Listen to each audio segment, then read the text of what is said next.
Hello guys, if you're new here, welcome, and if you're a returning subscriber, thank you. It's Aya here again, and I'm a GP trainee, and today's video is going to be in honor of Maternal Mental Health Awareness Week, which is this week.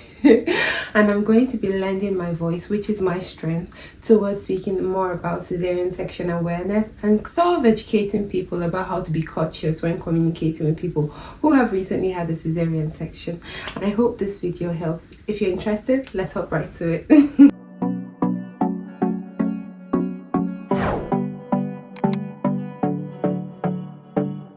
First thing we're going to discuss, the first myth, is that cesarean section is the easy way out. First of all, there is no birth process that is the easy way out. Every single birth process involves a confrontation with life and death, and you're just literally standing on the edge every single time.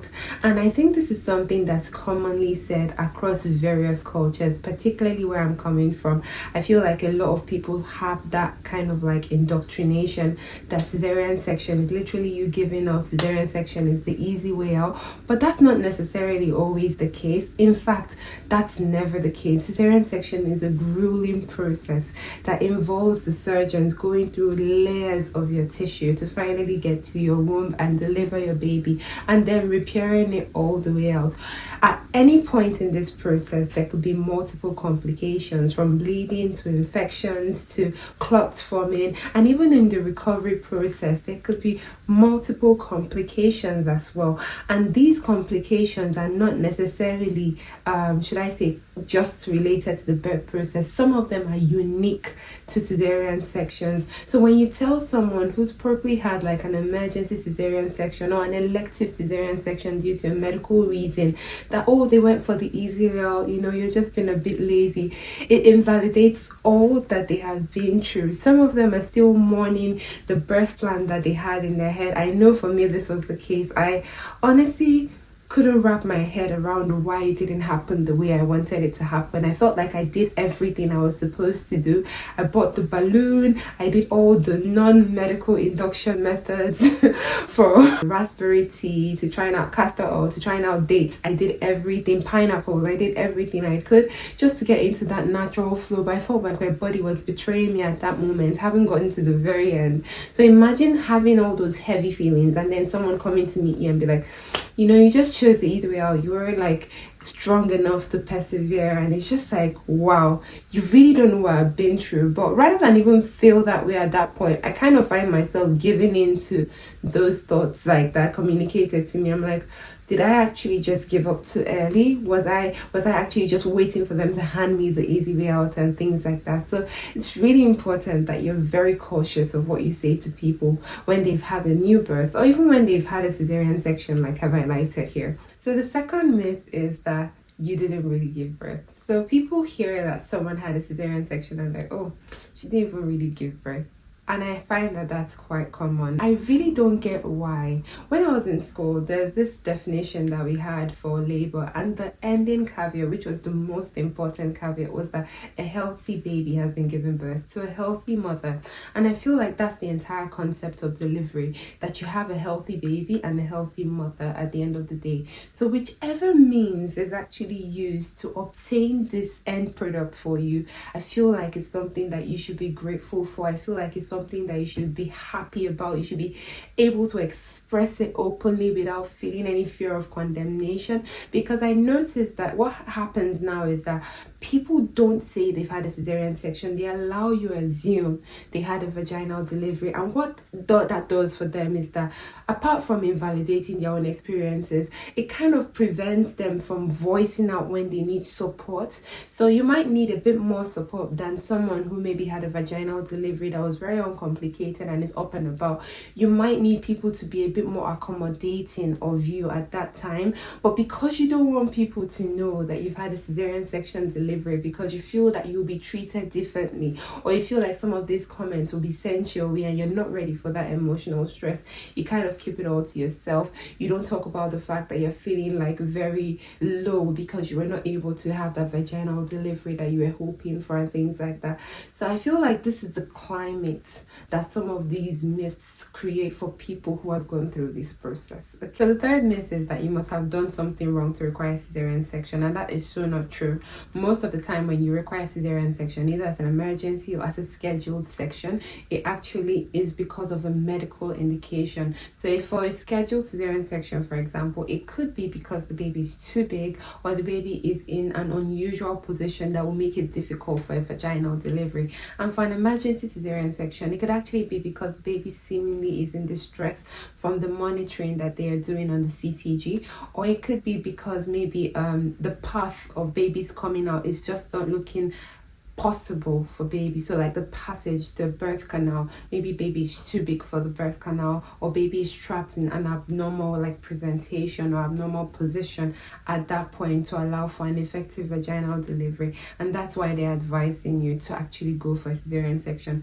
None of these things that I have said so far is actually your fault. None of these things actually portray that you've done something wrong, whether in the conception process, through the pregnancy process, or even while in labor. It just happens sometimes, and that's why cesarean sections were sort of discovered and put into medical practice, so as to ensure that if these things actually present themselves, they don't allow for the maternal mortality that we had been seeing previously, but there is a way out. There is a way out to cesarean section. Okay, so the fourth myth is that you can't bond with your baby after a cesarean section, and that's so not true. I feel like even from the surgery, the surgeons and the surgical team have actually tried their best to make sure that the environment kind of like promotes your family bonding. So like while you're on the table, your husband sat next to you or your partner sat next to you, and then you guys could communicate just to reassure yourselves about what's going on and just to provide some emotional encouragement. And literally like they're telling you what's going on step by step, and once it's time for the baby to be delivered, you hear the baby's cry. I can remember my anesthesiologist when I was so like I was so freaked out by everything, despite being like part of people's surgeries in the past. I was so freaked out by everything, and he was leading me step by step in addition to what the surgeon was doing. And when it came to the time to deliver the baby, he was like, oh my gosh, so much hair, and I was already so excited because I was like, oh, that means that the baby is almost out and everything. So like I feel that even though it's not the same experience, it kind of allows you to have that emotional rush that you need when your baby's coming out. You know, that oxytocin that needs to kind of like come through when your baby's coming out. And at the end of the day, when they deliver your baby, they put your baby on your chest and you're able to kind of like have that moment with your baby for a few minutes. Then they take your baby to get warm, and once your baby's warm and cozy, they give your baby to your partner. Your baby's just sat there with you and your partner, and I feel like it's a family moment all together again. And then from there you can just continue to make sure that the adjustments that you make within your home actually allow for you guys to bond with your baby. So you can get next to me. That doesn't mean that you have to get out of bed to actually like hold your baby or feed your baby or put your baby to sleep. So you're not putting too much pressure on yourself, knowing that you're recovering from the surgery, but at the same time you're having that lovely mom to child time that you really need. So the fifth myth is that once a cesarean section, always a cesarean section, and that's so not true. Honestly, not true at all, except the reason for your initial cesarean section reoccurs in your subsequent pregnancies. That might be a reason for you to fall into that category, but if the reason does not reoccur and your doctors have checked your requirements for going for a vaginal delivery after a cesarean section and they've seen that, oh, you're good to go, then they will definitely encourage you to have a vaginal birth after cesarean section, while ensuring that you're closely monitored, because anything could change as time goes by. So don't put it in your head that, oh, because I'm having a cesarean section now, I'm never going to have a vaginal delivery. That's not the case. At the end of the day, like I said earlier, the goal is a healthy mother and a healthy baby. And if you can obtain that via a vaginal delivery after you've had a cesarean section in the past, then honestly, I feel like your doctors are always so happy. The entire concept is that you have a healthy baby born to a healthy mother. And I feel like this video might seem as if I'm pushing for cesarean section, but no, that's not what I'm doing. I actually understand the burden of cesarean sections and how they could actually be a lot for the healthcare system, and sometimes it could also be a lot for the patients as well. But I feel like the purpose of this video is to allow people make easier decisions when they need to have cesarean section, so they don't feel that grief in their heart that is brought up from some of these myths, because I have watched people actually put themselves in life-threatening situations just because they don't want to have a cesarean section. And I know that it's not because they don't trust their doctors, it's because these myths have had a strong grip on their heart, that they're kind of like they're not aware of what the risks are in that moment.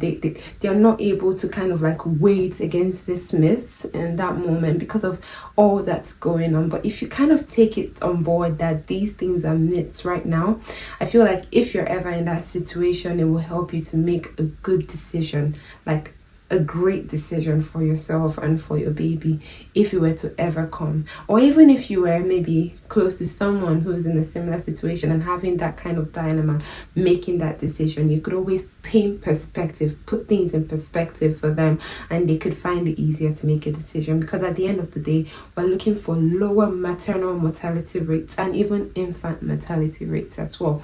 All right then, but if something stood out to you, please like this video and leave a comment below. I would love to hear from you. And if you have someone in this similar space that's struggling to make this decision, then please share and also subscribe so that this video can reach out to more people and there could be more awareness about cesarean section. Okay, thank you, bye.